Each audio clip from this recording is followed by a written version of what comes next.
the will to fight is really what it comes down to when your life is on the line. That sets the base foundation for everything else that you'll do, including running and then hiding.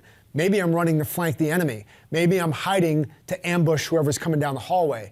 That's the mindset that I need to have. And then maybe running and hiding will work to my advantage if I'm able to think through those logically and with a sense of instinct. The information in this podcast is for entertainment and educational purposes. Our informational content cannot address all dangerous situations and cannot guarantee your survival or prevent injuries when the unexpected happens. The decision to carry a firearm, either for recreation or for personal defense, carries the risk and potential for injury and or death. Therefore, it is advised that you seek out and acquire proper training before using a firearm or any firearm-related product.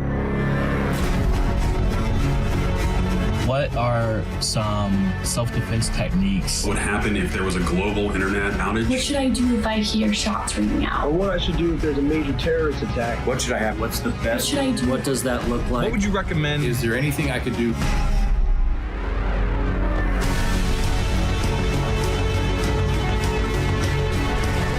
All right, guys, welcome back to Dangerous Questions, an Ironclad original.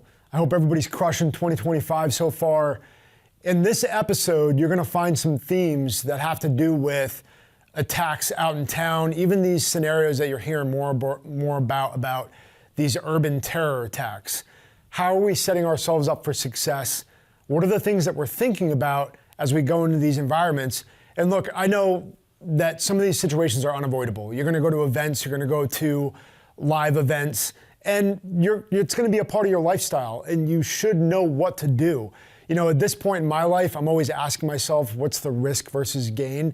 You know, I have a family. If I'm going anywhere with my family or my children, it's gonna be very, very deliberate. But there's some key questions that we're gonna go through in these next couple of episodes that are really gonna highlight some of the things that you can be at least aware of or what you could be better at to prepare yourself and really get out of harm's way and make sure that you can avoid it if at all possible. So let's get started with the first question. Using the attacks in New Orleans as a situational awareness example, you're on the street enjoying an event like New Year's. What are some of the things to be on the lookout for or be aware of? Okay, so again, like I talked about earlier on, what is the risk versus gain? This is what I'm going through already. If you find yourself at one of these situations or one of these events or on New Year's or a holiday, it really does take a certain level of awareness that you need to apply. And like I say all the time, increasing your awareness, that preemptive, that pre-fight indicator that you can be on the lookout for is the most important thing you can do, because if you can't see it coming, you're not gonna be able to avoid the threat. So just like getting into the gym every day, it's a muscle, it's a skill that you have to be able to exercise. I do it going to the gym.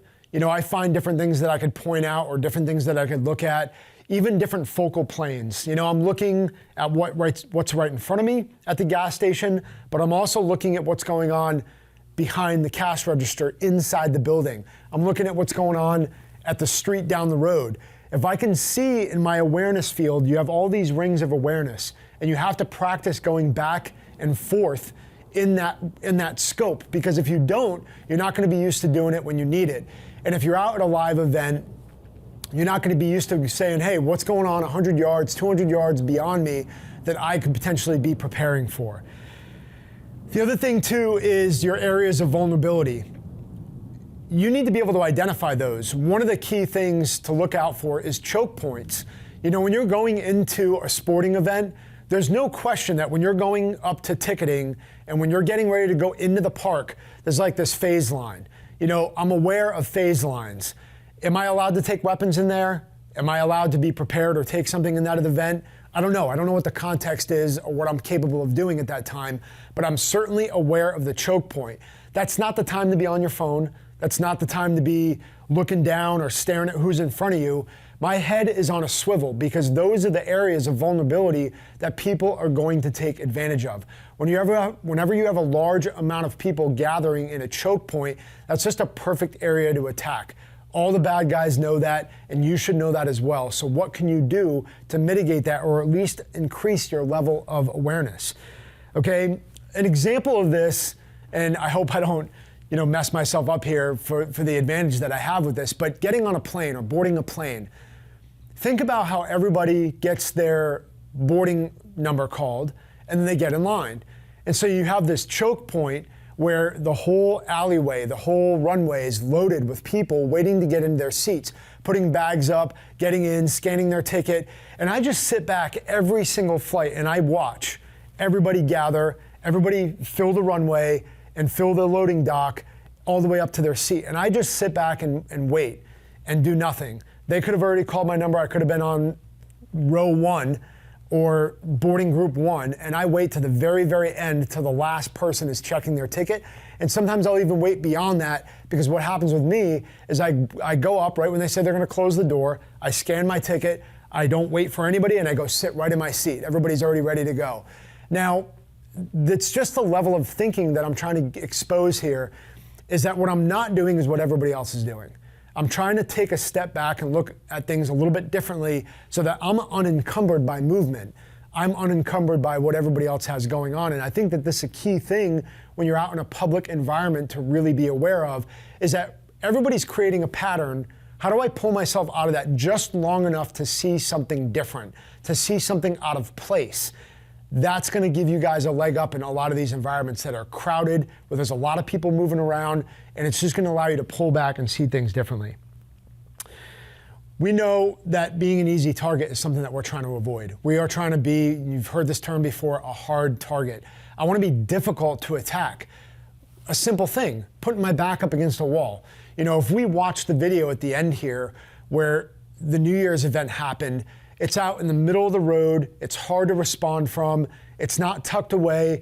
And I'm thinking about that when I have my children with me. If I'm on a public road or an environment, I'm thinking about all the different hardened targets, the poles that are in the way, the stanchions, the piles of concrete, or the other parked cars. Those are great obstacles. And believe me, even before this event happened, I'm sure it's increasing everybody's awareness, but I've thought about it over and over and over again, even to the point where my kids are crossing the road. I don't like when people let us go, because I'm like, I don't know who's behind the wheel. I'm like, I'd rather walk around that car and just let that person pass and say, hey, listen, it's worth me taking a couple extra seconds to say, go ahead, you just go by, and we're gonna go behind the vehicle and get to where we wanna go, because I don't know what the intent is. And I've seen people freak out, check their phone, hit the gas at the wrong time. And if I have 5 children in my hands, it's not the time for me to experiment with what somebody's day is going like. So just think about those small things that can make a big difference. It all matters, and I'm trying to set myself up for success, stay out of the areas of vulnerability, watch the choke points, and practice my awareness on a consistent basis. So that's something that you can do in any environment that you go in that will avoid these situations. And it sucks, honestly. To see people get attacked in these environments where it could have been avoided. All right, next question. Okay, question 2. Are there specific tools or resources you recommend civilians have on hand in cities to protect themselves or others? Should they prioritize carrying medical kits versus an EDC weapon? Okay, an everyday carry weapon. So prioritization, 100%. And I'm gonna tell you this right now. I even have friends out there that are probably watching this that still haven't made the commitment. And honestly, shame on you and anybody else that's watching this that hasn't made the upgraded effort to be able to put medical kit on or around you. I mean, there is no excuse. It's unacceptable and it's non-negotiable to be able to carry a tourniquet, some basic medical supplies, because all of these scenarios, we can see that comes to the aid of the people that are injured. There's no question that medical equipment is something that's gonna save lives, so why wouldn't you do it? Why wouldn't you carry a tourniquet every day? Why wouldn't you have something on you that can stop a major bleed and save somebody's life? So just that alone is, whoever asked this question, is something for you to consider. Have you made the upgrades with that medical equipment? Now, the everyday carry and the weapon, the note that I had here thinking about this earlier was, every upstanding and good citizen with training and good moral, you have an obligation to really apply your everyday carry weapon to everywhere you go, within reason and within following the law and the rules of each state, right? If I can, I am absolutely gonna arm myself. You know, that's one of the combative principles we talk about all the time. Go armed. Well, what does that mean? That means that I am going to go in every situation as armed as I possibly can to the highest levels possible within reason, right? I'm not carrying an AR, but I am concealed carry. I do have a blade on me. I do have a tourniquet on me. These are simple things that I'm thinking about that I'm allowed to do. If you're allowed to do something and you have the training to do it, it's another one of those, shame on me moments that if I couldn't have prevented something within the law, if somebody comes in and starts shooting the place up and I could be carrying in that place, it is something that I would lose sleep over for the rest of my life. And you guys need to consider that. Can you carry the proper medical equipment? What can you carry on a daily basis in those environments? If you're not already carrying an everyday carry firearm or a blade or a belt or something that's going to increase your capability, you should be asking yourself why. And then what are you going to do about it? And when are you going to do something about it? And the answer really is right now to be able to upgrade that capability. That way you're the one. And honestly, if you have that level of training, it's you that I'm talking to. It's irresponsible to think that I would go out and not understand my capability and what it could do to save people's lives. And it's the same thing for you guys, and you know who I'm talking about. If you have that level of training, I am talking to you. Every scenario is going to call for a different type of response or a different type of action. We know that. Context is going to drive what we decide to do. But these basics that keep getting harped on again and again, like I said in the beginning of the episode, these are themes. These are things that are going to happen, whether it's a carjacking, whether it's a home defense scenario, or we are out in public. It just changes what we're going to apply and how we're going to act depending on what we're seeing. If we're in a crowded road with a ton of people, how are we predictively thinking about, well, what could happen here? Somebody could run a car through the environment. Somebody could pull a gun out and start trying to mow people down. These are all different threats, but how I respond to them in each one of these environments is very similar. What's up, guys? Dom Raso from Dangerous Questions. We are going to be doing live call-ins from you guys on January 21st. You're going to be able to find a way to call in both on Instagram and YouTube for IRONCLAD and on my channels. You can also see the details below. We want to hear from you guys. We want to hear your dangerous questions so we can get into it, get into the context, and find some solutions for what you guys have to ask. See you guys then. All right, next question. If an attack happens, what's the best way for us civilians to react? Should we run, hide, or fight? What if escape routes are blocked? First of all, when we say us civilians, we need to consider the idea, the fact that my situation and your situation is really no different. It's just the training and the level of capabilities that we have. I'm thinking just like the average civilian is, I just have a lot more training. I have a high level of training that I've been blessed to be able to execute over a long period of time. And I encourage everybody to get some level of training. But when we look at those three things, when you say that, run, hide, and fight, I think that's the way they're putting it out. I've talked about this before in the past on previous episodes. I'm always going to tell you that you're better off reversing that and saying them the other way around. Fight, hide, or run. Now, does that mean that I wouldn't immediately run in a scenario? No, that's not what that means at all. But what it does mean is I'm mentally preparing myself to do the reverse order. I need to be prepared to fight at all costs, no matter what. And you're going to see this in the episodes to come. I'm going to talk about some different scenarios. But I'm going to fight with everything that I have. But maybe that means that just grabbing my son and moving to another hallway and running to that direction is the best thing that I can do. But I've already prepared myself to fight if I had to, as opposed to the reverse order. I don't like the psychology behind saying run, hide, and then fight, because you've already thought, well, run's my first option, so I'm going to do that. And then all of a sudden you turn around and you can't go anywhere. Now you're already in a negative feedback loop of not accomplishing what you set out to. I hope that makes sense for you as you analyze how to respond. So be prepared to fight, willing to do whatever it takes, whatever's necessary. That's why I talk about the meaning of dynamis as the core of our business, as the core of our purpose, is that the will to fight is really what it comes down to when your life is on the line. That sets the base foundation for everything else that you'll do, including running and then hiding. Maybe I'm running to flank the enemy. Maybe I'm hiding to ambush whoever's coming down the hallway. That's the mindset that I need to have, and then maybe running and hiding will work to my advantage if I'm able to think through those logically and with a sense of instinct. Now, the last part of this question, what if escape routes are blocked? I mean, you're kind of answering your own question already anyway, and it's exactly what I said.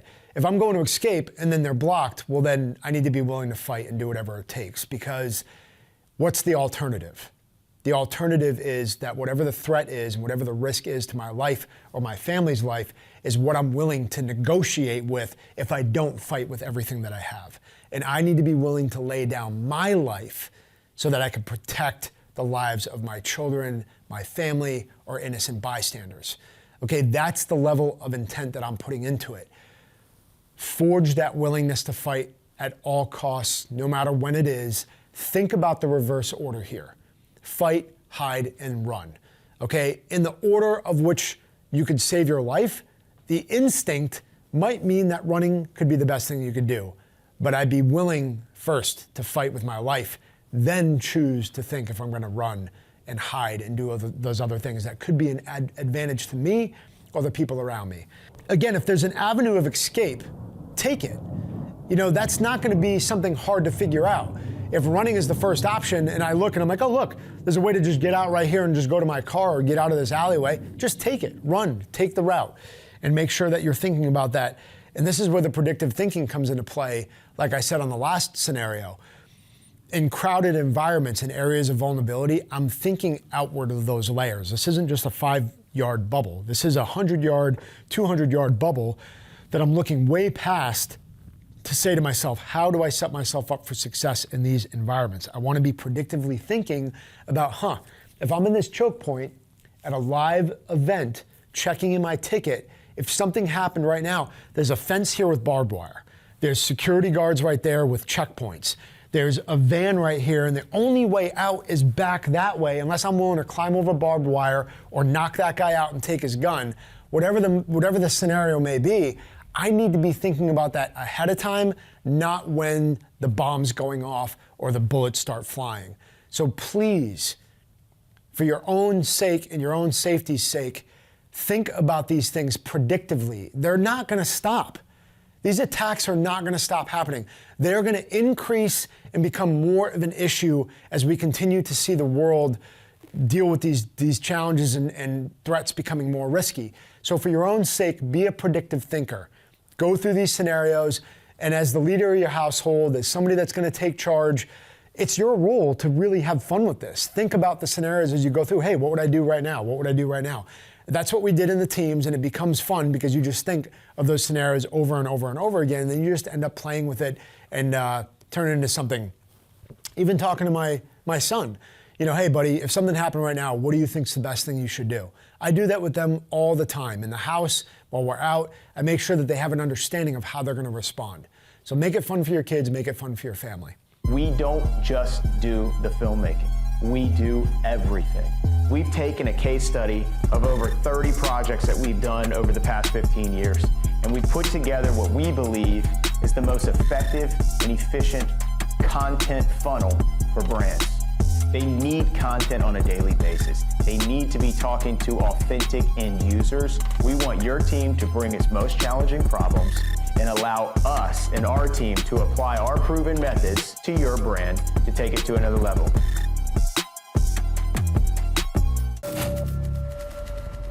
Okay, next question.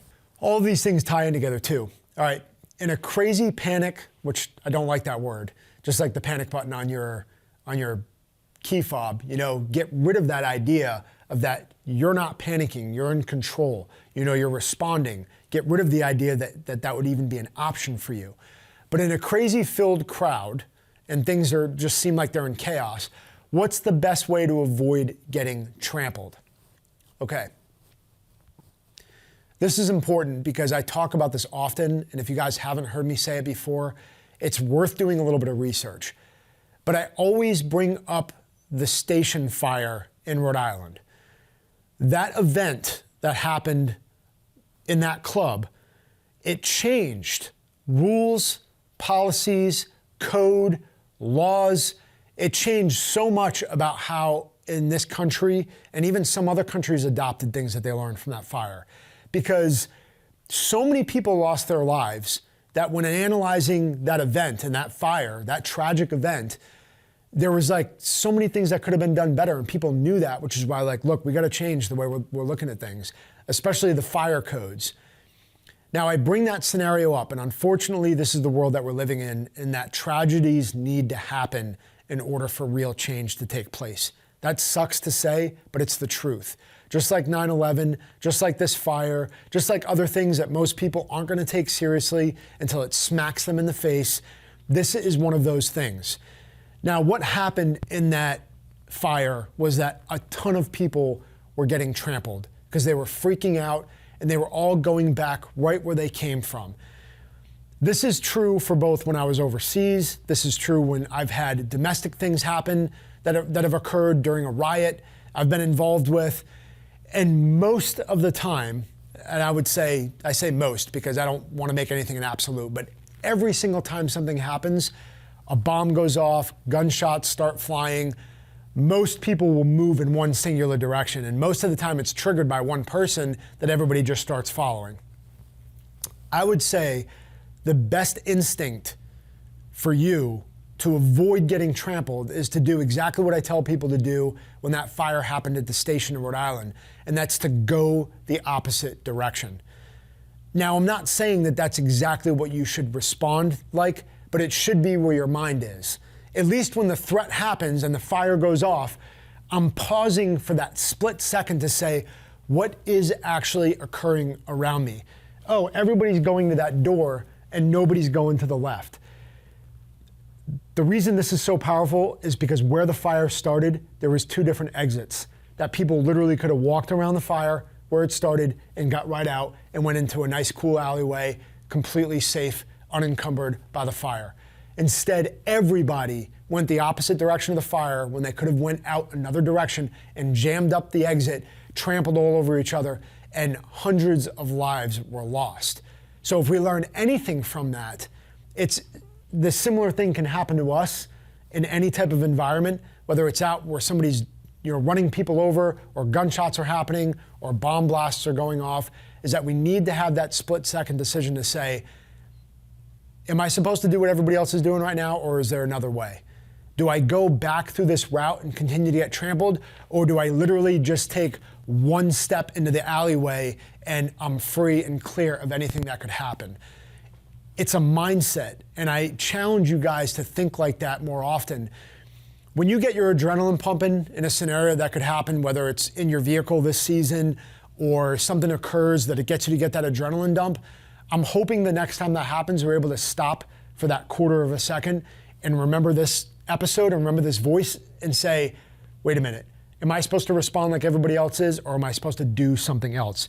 It's a life-saving skill that's even helped me during a contact. A contact can happen where something could explode in front of me, but that doesn't mean they're not trying to ambush me to the right. So I need to think critically about where I'm moving back into the left, where it's going to help put me in a better position. Going in the opposite direction, that's the biggest thing. It's a mindset that I want you guys to instill, and your life could be saved.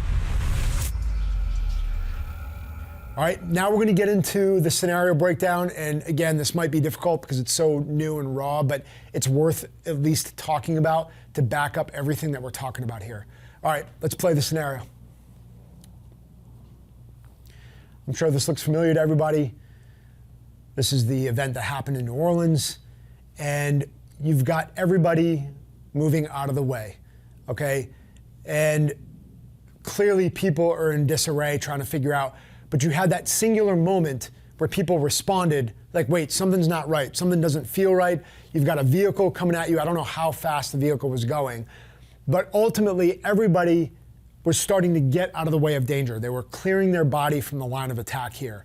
Now, unfortunately, it looks like somebody didn't get out of the way, right? And they had their head looking somewhere else.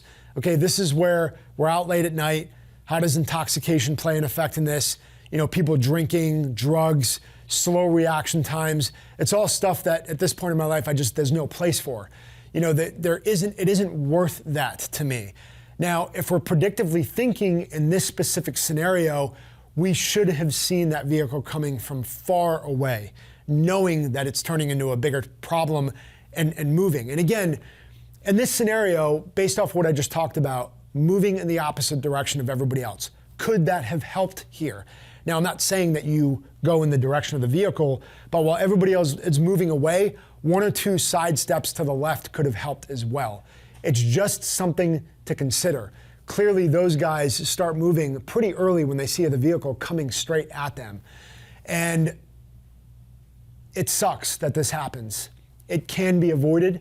And if more people were armed with this type of knowledge that I'm giving you guys on this episode, we can stop things like this from happening by being a predictive thinker, by putting ourselves in the best situation possible, by asking ourselves, is the risk worth the gain for even being out in a place like this? And we're gonna have younger crowds, we're gonna have people that are out and going to events. And again, sometimes it's unavoidable, but you guys watching the episode, I want you guys to become the assets. I want you guys educating people.